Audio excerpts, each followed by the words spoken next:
नमस्कार, मैं आपके साथ विभा उपाध्याय और आप देख रहे हैं न्यूज़ 18 बिहार झारखंड का डिजिटल प्लेटफॉर्म। मेघालय के चर्चित राजा रघुवंशी हत्याकांड में हर दिन नए खुलासे और सनसनीखेज खुलासे से एक बात तो साफ है कि इस पूरे हत्याकांड को अंजाम देने वाली सोनम बेहद शातिर थी।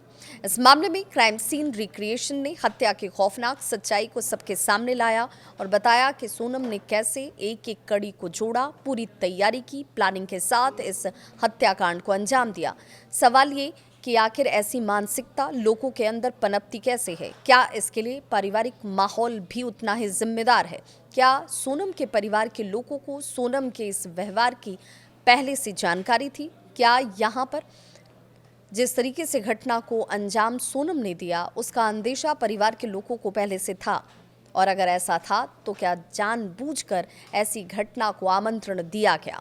मेघालय पुलिस ने इस हत्याकांड को ऑपरेशन हनीमून का नाम दिया था। जांच में सामने आया कि राजा रघुवंशी की पत्नी सोनम रघुवंशी इस हत्या की मुख्य साजिशकर्ता थी, जिसने अपने ही प्रेमी राज कुशवाहा और 3 सुपारी किलर जिन्हें विशाल सिंह चौहान, आनंद कुर्मी और आकाश राजपूत के नाम से सभी अब जान रहे हैं, इन सभी के साथ से इस अपराध को अंजाम दिया। 23 मई 2025 को शिलोंग के जिस घटना की बात होती है, सोहरा इलाके में नोंगरियात गांव के पास बेसांगोड़ झरने के करीब इस हत्याकांड को अंजाम दिया जाता है। क्राइम सीन रिक्रिएशन ये भी कहती है कि विशाल ने राजा के सिर पर पीछे से पहला घातक वार किया था और राजा खून से जब लथपथ जमीन पर गिरता है तो वो चीखने लगता है। इस दौरान सोनम उसी जगह पर, उस घटनास्थल पर इस पूरे घटनाक्रम को खुद खड़े होकर देख रही थी। बताया जाता है कि सिर्फ इतना ही नहीं है, प्लानिंग इस कदर की गई थी कि सोनम और राजा के पहुंचने से पहले सभी आरोपी वहां पर मौजूद थे।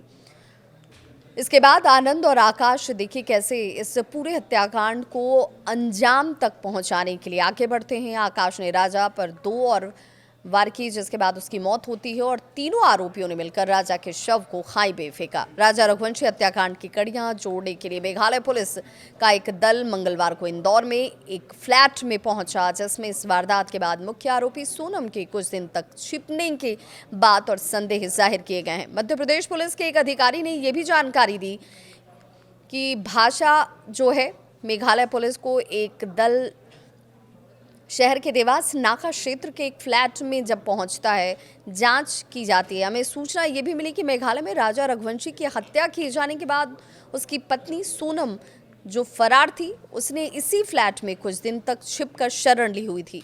वो बाद में उत्तर प्रदेश गई और वहां से उसे गिरफ्तार किया जाता है। वीडियो में ये साफ दिखता है कि सोनम और राजा ट्रैकिंग के लिए निकले हुए थे, जबकि 3 आरोपी उसके पीछे चल रहे थे। और शिलांग पूरे इस मामले में शिलोंग पुलिस के जो अधीक्षक हैं विवेक सिंह, उनका ये कहना कि ये फुटेज केस की महत्वपूर्ण कड़ी साबित तो होती ही हैं, लेकिन ऐसी घटनाएं सामाजिक ताने बाने को ज़रूर चिंता में डालती हैं कि अब पारिवारिक माहौल भी ऐसे क्राइम के लिए दोषी हैं।